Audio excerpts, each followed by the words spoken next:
Hello my dear friend, welcome back to own channel. तो आज की हमारी वीडियो का टॉपिक है फॉरेन एक्सचेंज मैनेजमेंट एक्ट 1999। ठीक है, फॉरेन एक्सचेंज एक्ट की अगर हम बात करें तो ये क्या है, एक इम्पोर्टेंट एक्ट है जो हमारे फॉरेन ट्रेड को रेगुलेट करता है।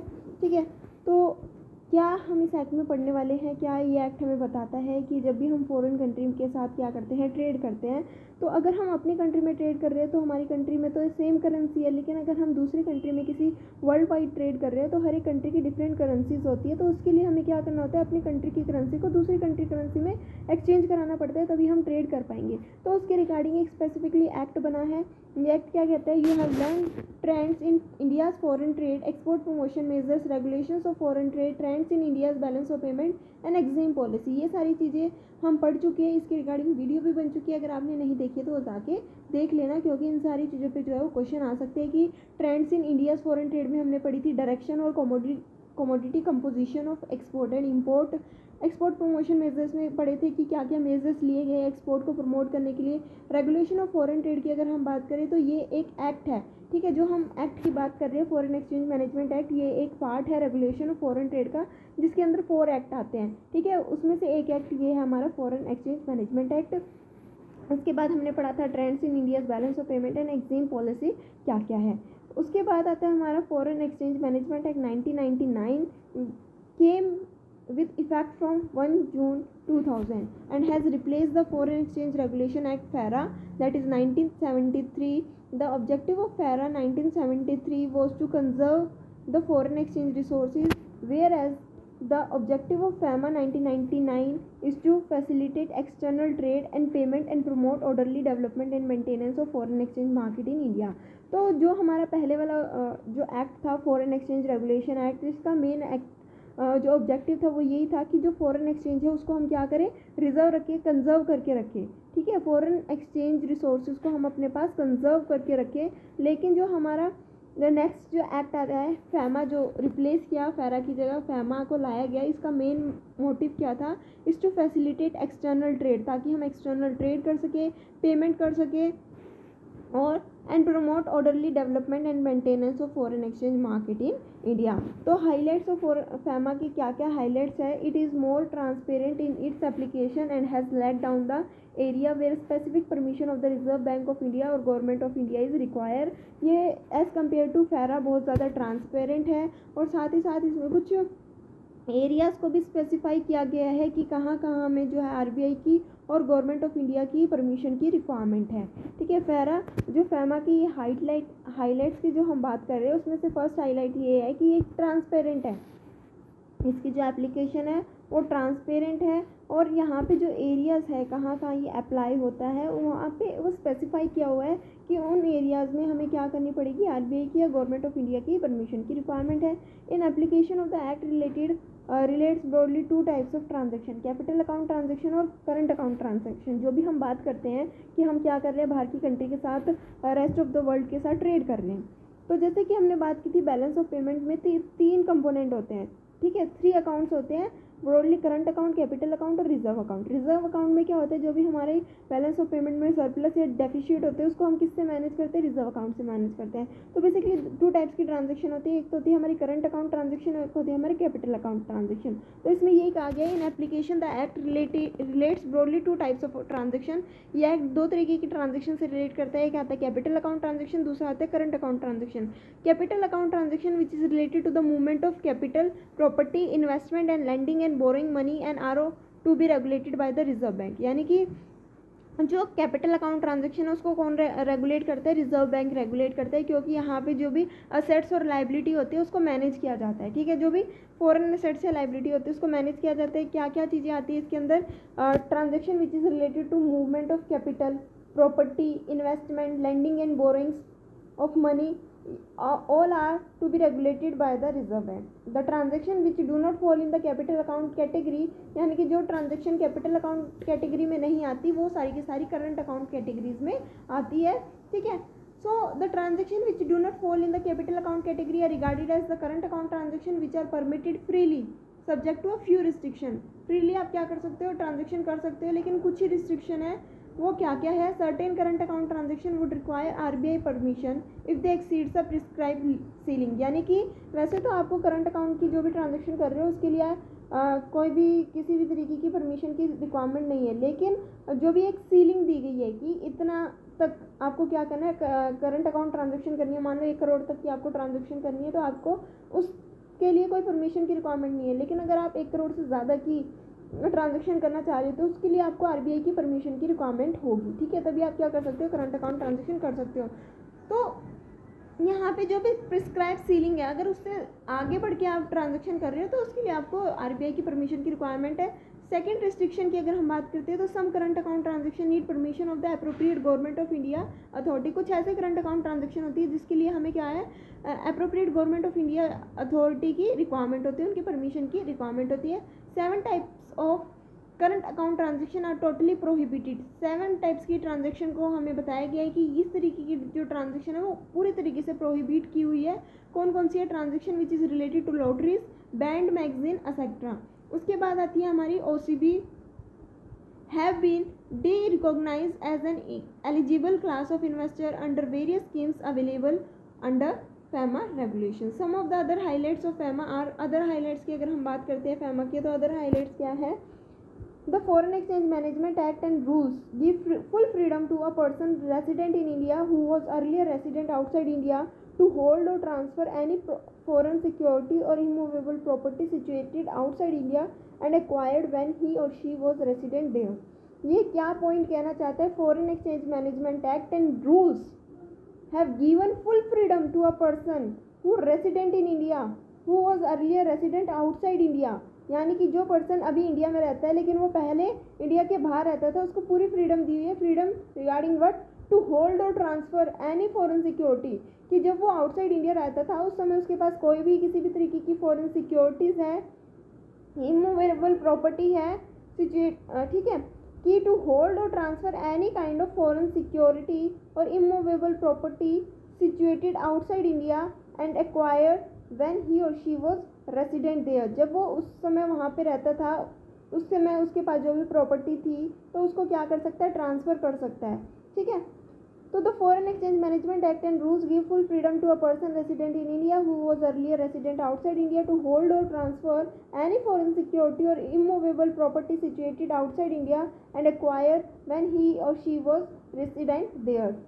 Similarly, freedom is also given to a resident who inherit such security or immovable property from a person resident outside India। उसको उस पर्सन को भी फ्रीडम दी हुई कि वो पर्सन भी क्या कर सकता है, सिक्योरिटीज़ को या इमूवेबल प्रॉपर्टीज़ को अपने पास रख सकता है जो क्या है, इंडिया में रहता है, ठीक है। Similar freedom is also given to the resident who inherited such security or immovable property from a person, जो प्रॉपर्टी उसको किससे मिली है, उस पर्सन से मिली है जो कि इंडिया में नहीं रहता है, इंडिया के बाहर रहता है, ठीक है। A person resident outside India, a person who is resident outside India is permitted to hold or have securities and properties acquired by him when he or she was resident in India, ठीक है। उसके बाद आता है person resident in India is also permitted to hold such property inherited from a person resident in India.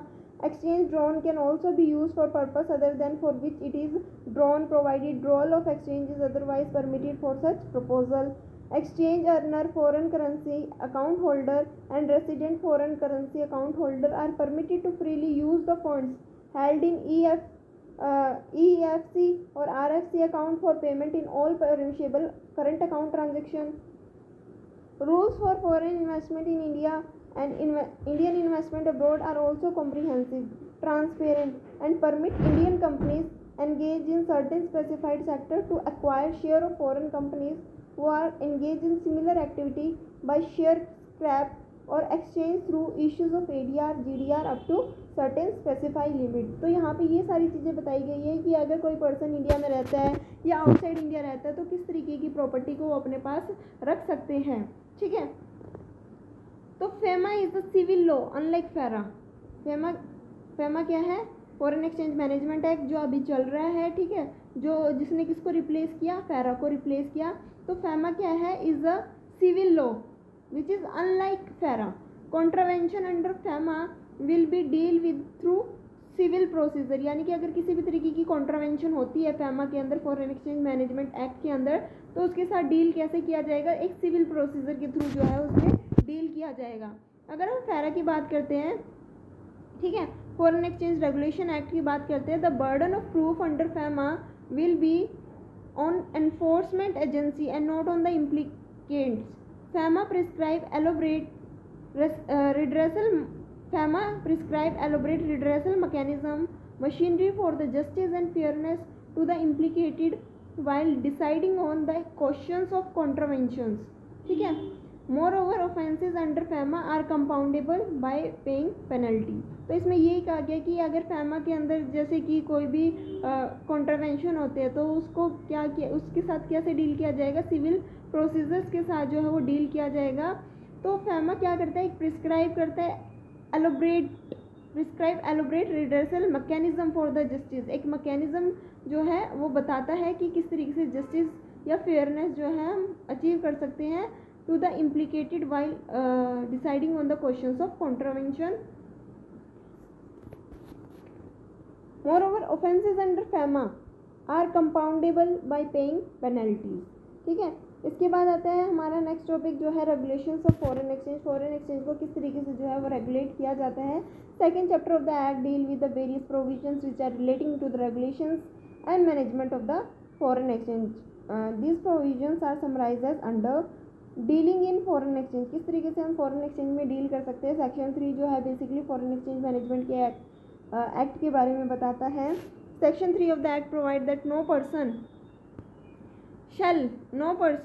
except whether otherwise provided in the act, rules or regulations made thereunder or with the general or specific permission by the RBI, ठीक है। अगर permission है तो उसकी हम बात नहीं कर रहे, लेकिन वैसे कोई भी पर्सन जो है डील नहीं कर सकता।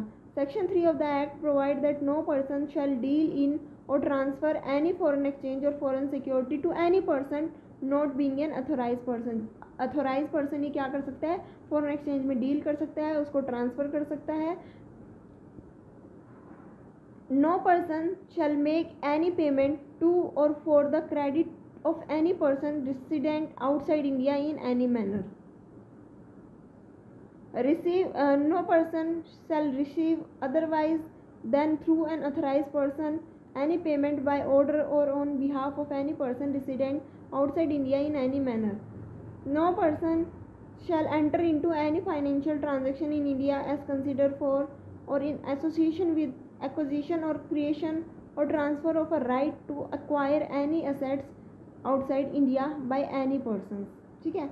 The effect of the above restriction is that no person can deal in foreign exchange unless he is an authorized person, and no payment for import of any goods can be made unless the same is in accordance with the general or special permission of the Reserve Bank of India। जो भी हमने point ऊपर पढ़े हैं, ठीक है, तो specifically ये पॉइंट हमें यही बता रहा है कि कोई भी पर्सन जो है फॉरेन एक्सचेंज में डील नहीं कर सकता अगर उसके पास अथॉरिटी नहीं है, अगर वो ऑथोराइज पर्सन नहीं है तो वो डील नहीं कर सकता, ठीक है। साथ ही साथ मान लो कि अगर हमने कोई भी सामान अपने कंट्री में इंपोर्ट किया तो हमें पेमेंट करनी पड़ेगी, तो no payment for the import of any goods can be made. जब तक पेमेंट नहीं कर सकते जब तक आप जो है RBI से परमिशन ना लो, ठीक है। तो RBI से परमिशन लेने के बाद ही आपने जो भी गुड्स इंपोर्ट किया उसकी पेमेंट कर सकोगे। उसके बाद आता है हमारा second point, holding of foreign exchange foreign and immovable property, की किस तरीके से हम फॉरेन एक्सचेंज को और फॉरेन प्रॉपर्टी को या इमूवेबल प्रॉपर्टी को अपने पास रख सकते हैं। Section 4 of the act provide that except or otherwise provided in the act, अगर एक्ट में प्रोवाइड किया तो हम उसकी बात नहीं कर रहे, ठीक है। अगर एक्ट में प्रोवाइड किया या फिर आपको एक्सेप्शंस मिली हुई है तो उसकी बात नहीं कर रहे। No person reside in India shall acquire, कोई भी पर्सन जो इंडिया में रहता है वो क्या नहीं कर सकता, no person resident in India shall acquire, hold, own, possess or transfer any kind of foreign exchange, foreign security or any foreign property situated outside India। यानी कि उस पर्सन को क्या नहीं कर सकता, सेल नहीं कर सकता, एक्वायर नहीं कर सकता।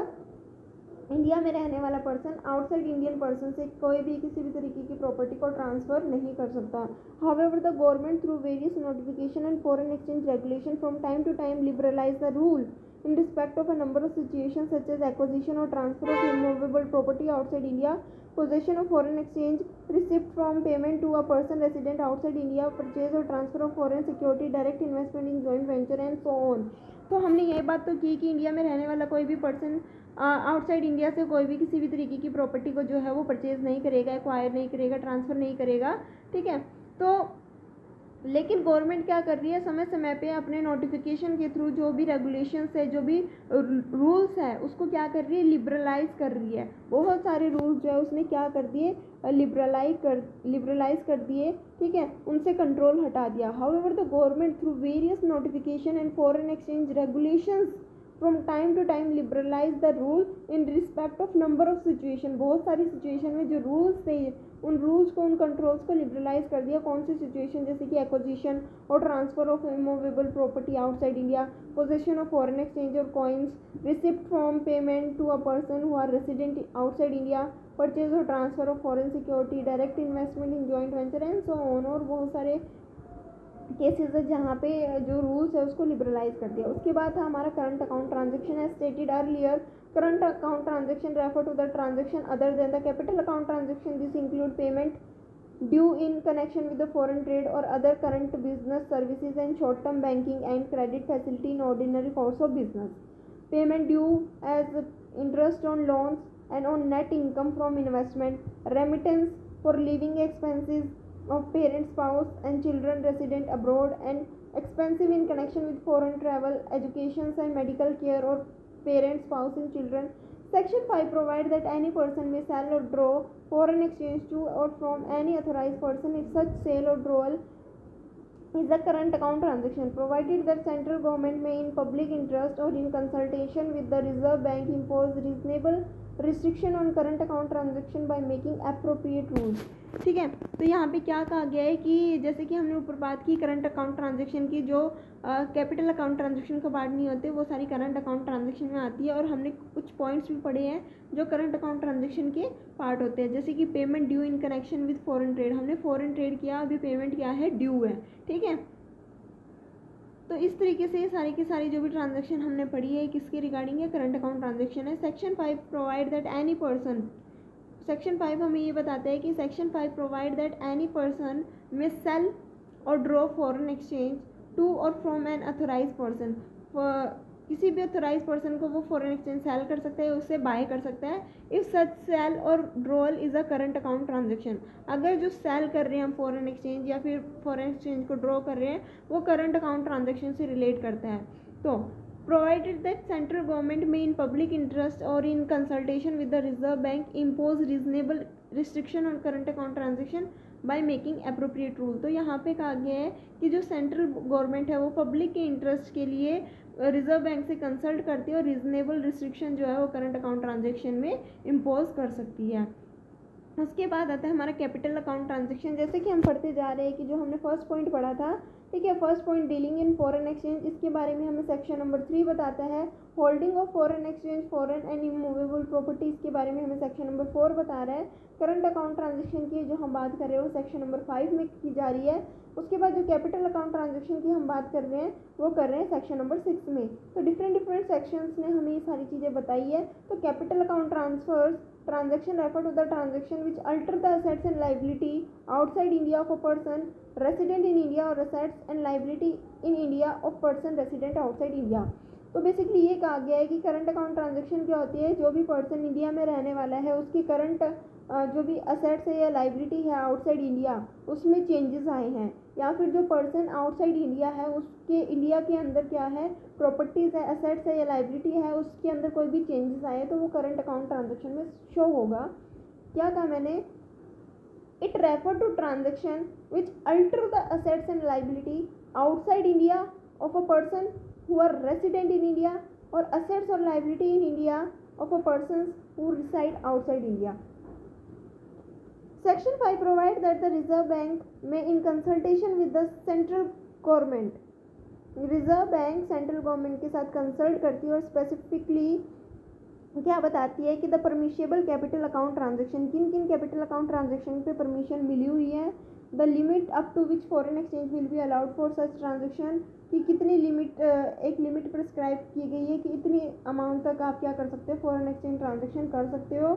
Schedule 1 and schedule 2 of foreign exchange management Regulation 2000 duly prescribes a list of permissible capital account transactions by the person resident in India and those resident outside India respectively, and the limit thereof or therefore, and also lists the capital account transaction prohibited under this regulations.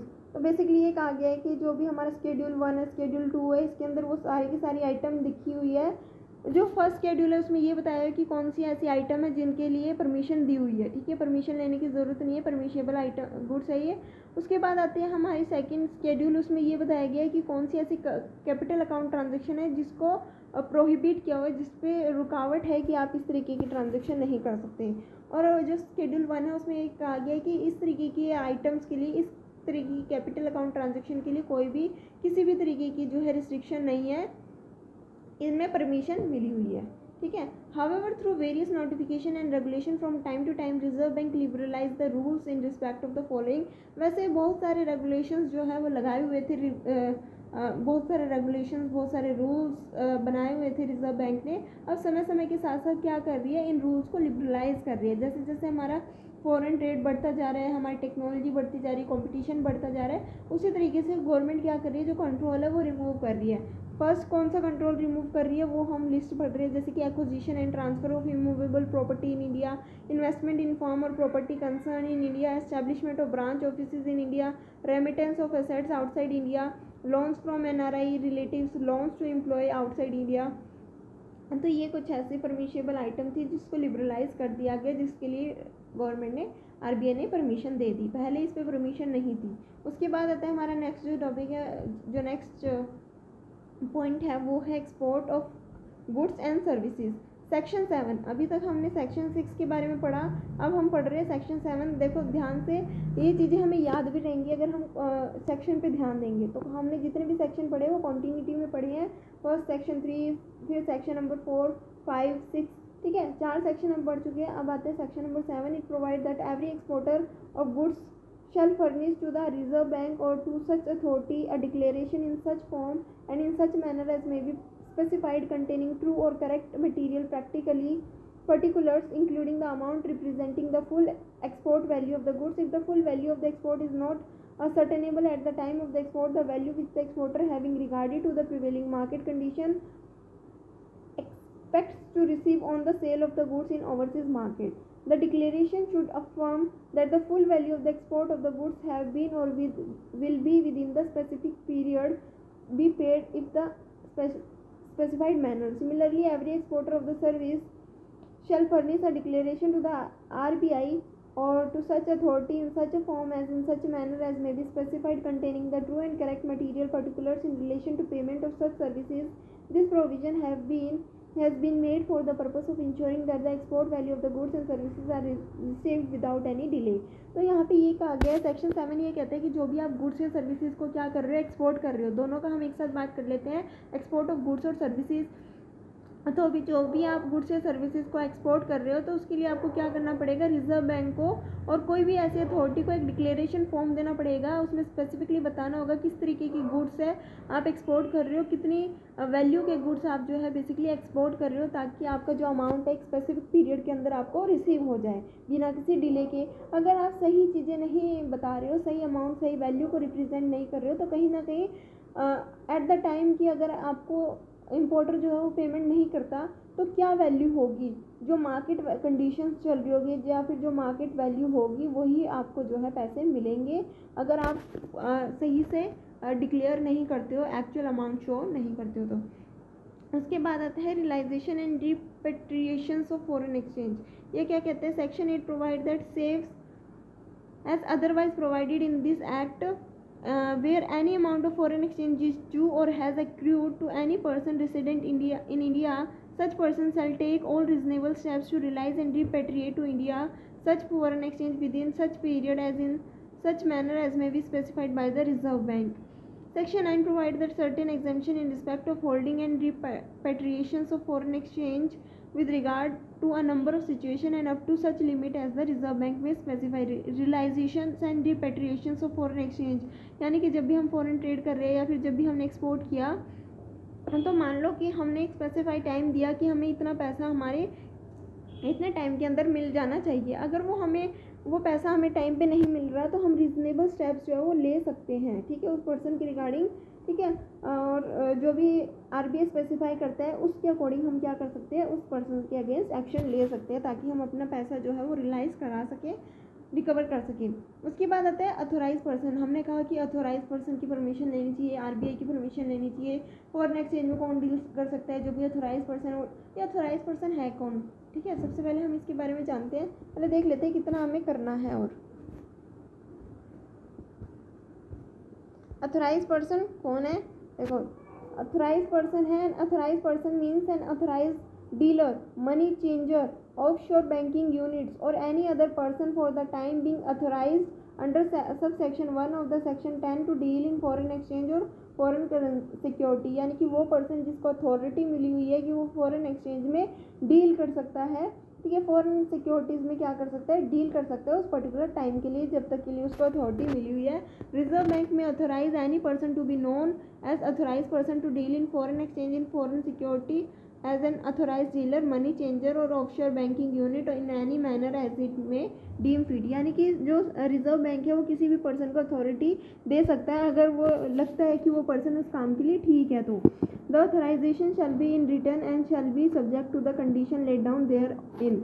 जो authorization दी जाएगी central government के द्वारा या फिर ठीक है reserve bank के द्वारा, तो वो रिटर्न में दी जाएगी। अथोराइजेशन जो दी जाएगी ना उस अथोराइज पर्सन को वो रिटर्न में दी जाएगी, और कोई कंडीशंस जो है उस पर लागू होगी वो भी पहले से ही बता दिया जाएगा, ठीक है। Reserve bank may for the purpose of securing compliance with the provision of this act and of any rules regulation notification or directions made hereunder give to the authorise person any direction in regard to making of payment, doing or desist from doing any act relating to foreign exchange or foreign security. यानी कि authorize person जो भी कहेगा वो ही उसी तरीके से payment की जाएगी। अगर अथोराइजेशन पर्सन को कहा जाए कि तुम्हें ये काम नहीं करना तो वो उस काम को नहीं करे, ठीक है। डायरेक्ट एनी अथोराइज पर्सन, कौन डायरेक्ट कर रहा है, रिजर्व बैंक डायरेक्ट कर रहा है। तो direct any authorize person to furnish such information in such manner as it deem fit, order inspection of the business of the authorized person। इसके बाद आता है हमारा कॉन्ट्रावेंशंस एंड पेनल्टी की बात करते हैं। Section 13 provide that if any person contravene any provision of the FEMA or any rules regulations notification direction or order issued in exercise of the power under this act, he shall be liable to penalty upon up to thrice the sum involve in such contravention. यानी कि अगर कोई भी person किसी भी तरीके का rules orders जो भी गिवन है फेमा के अंदर उसको नहीं मानता, उसको तोड़ देता है, तो वो उसको लाइबिलिटी पे करनी पड़ेगी। जितनी भी अमाउंट का कॉन्ट्रावेंशन हुआ उसका 3 टाइम्स जो है लाइबिलिटी पेनल्टी पे करनी पड़ेगी। Where such amount is quantifiable or up to ₹2 lakh wherever the amount is not quantifiable. अगर अमाउंट क्वान्टिफेबल है यानी कि अगर हम कह सकते हैं कि हाँ भाई 2 लाख रुपए का कॉन्ट्रावेंशन किया तो उसका थ्राइस क्या होगा, 2 लाख का थ्राइस मान लो 6 लाख, ठीक है। अगर मान लो अगर हम बात करते हैं कि जो भी लॉस हुआ, जो भी कॉन्ट्रावेंशन किया, लॉ को नहीं माना, ऑर्डर को नहीं माना, तो उसमें हम अमाउंट को स्पेसिफाई नहीं कर सकते कि कितना कॉन्ट्रावेंशन हुआ, तो उस केस में हम जो है 2 लाख रुपए लेके चलेंगे अगर अमाउंट क्वान्टिफेबल नहीं है तो। In case the contravention is the continuing one, एक बार जो है रूल्स को तोड़ दिया, 2 बार तोड़ दिया, बार बार ही रूल्स को तोड़ने लग गया अगर कोई पर्सन, तो उस केस में जो है 5000 रुपीज़ पर डे जो है पेनल्टी पे करनी पड़ेगी। जब रूल्स को तोड़ेगा हर दिन 5000 रुपये पे करने पड़ेंगे।